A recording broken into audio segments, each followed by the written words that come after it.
আলহামদুলিল্লাহ, অনেক মজা হয়েছে তরকারিটা, অনেক মজা। এই কচুর দিয়া এই তরকারিটা রান্না করতো আমার দাদি।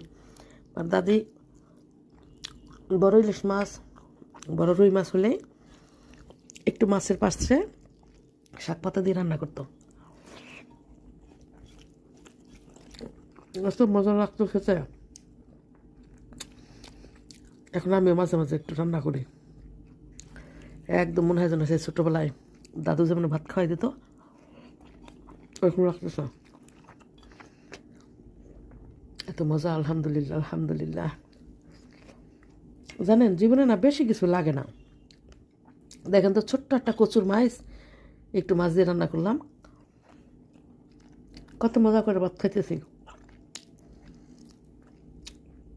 কী লাগে জীবনে চলতে? মোটামুটি একটা বাসস্থান, 3 বেলা একটু খাবার, পরার জন্য একটু কাপড়, ব্যাস এনাফ।